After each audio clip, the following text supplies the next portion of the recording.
Hi, my name is EJ Massa. This past summer, Nintendo and the Pokemon Company made a huge splash with Pokemon Go, then promptly lost all their momentum. However, it showed how powerful Nintendo properties can be in boosting a mediocre product. Pokemon Go just didn't hook me. It felt like homework, especially compared to the deep gameplay of the handheld games. So when Miyamoto got on stage at the Apple event and announced Super Mario Run, I was a little skeptical. But I'm a complete Nintendo slut, so I'll at least consider any product they shove into my stupid face. So when it came out, I was pleased to see that it was free to play, but honestly, I paid the whole $10 soon after because I was pretty much sold.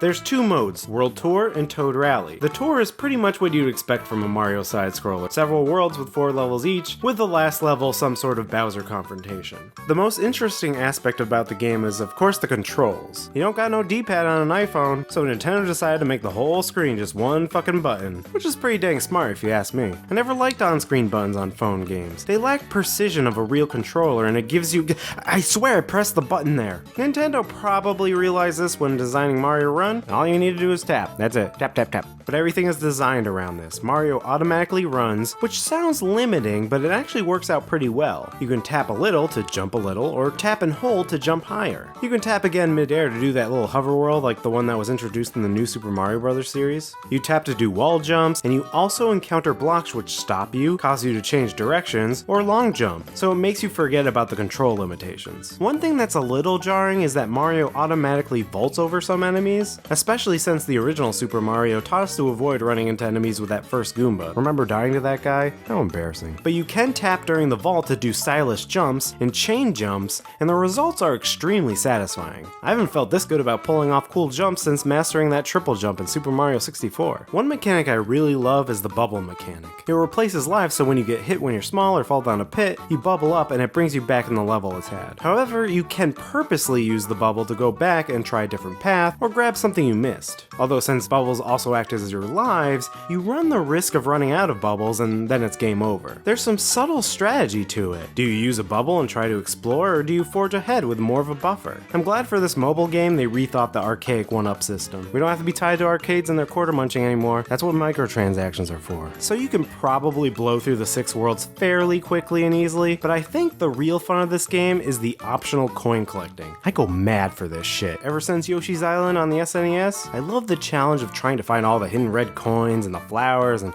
getting all them points, finding all them secrets, perfect 100%, scorecards, numbers, autism. I'm having so much fun, you guys. It essentially gives each level 3 optional difficulty settings. First, you can try to collect the pink coins for the easiest challenge, and then when you accomplish that, it opens up the purple coins for a medium challenge. Finally, the hardest ones are the black coins. The pink ones are a breezy fun challenge, while the black ones can be huge assholes. It does sound vaguely racist. It's almost like a little puzzle. Some are hidden in blocks, and others require precision in mastering the jumping techniques. The other mode you play is Toad Rally, which you basically do timed, endless run versions of each level and try to impress a bunch of toads with stylish jumps. And it's also sort of a race against somebody else on the internet. I don't know, this mode wasn't really that fun to me. And I don't care about building a kingdom neither. None of this is as much fun as the coin challenges. Coin challenges are great. 10 out of 10. Game of the year, coins. Now some negatives. Number 1 is the price. Sure, you get the first world for free, then you have to pay the hefty price of $10 for the rest, which is a pretty steep price within the iOS ecosystem. The way I see it is, you're paying the Nintendo tax. You're paying to get their recognizable, branded ride. Then they'll put that money toward other insane experiments. Another downside is the DRM associated with the game. You have to be connected to the internet to play, and not only Toad Rally, but the standard game too. It won't even let you open the app if you're not on the internet, which might not be great if you live in an area of the world without much cell service or Wi-Fi, which is a shame because say you're on a long flight without internet, you can't even fire up the app to kill some time. Another downside for me is the art style. It plays it way too safe. They reuse assets from new Super Mario Bros. Series, which is a fine series, but the graphics are getting a little tired and stale, and the backgrounds look flat. Some parallax would have really helped. Maybe they wanted to stay away from retro graphics because the NES Classic just came out, and they need to differentiate this as something new. But to be fair to Nintendo, the new Super Mario Bros. Series sold a friggin' butt ton, so maybe it's only natural they stuck with that art style. I guess they turn to Kirby now if they want to experiment with art style. I also wish there was more distinct world maps. Every world is just kind of a grab bag of levels. I like something more like Super Mario 3 with distinct themes like Grassland, Desertland, Waterland, and Detroit. Lots of people are saying, hey, Rayman has better runners on iOS, they're better and cheaper cheaper, and people are only buying Mario Run because of the brand. Well, duh. Brand is extremely important. It affects your overall enjoyment of the product. You get more enjoyment of a Star Wars movie because it shows you things you already are familiar with. Like how sometimes a joke that's a callback to a previous one gets a bigger laugh than a standalone one. Oh look, asshole booze.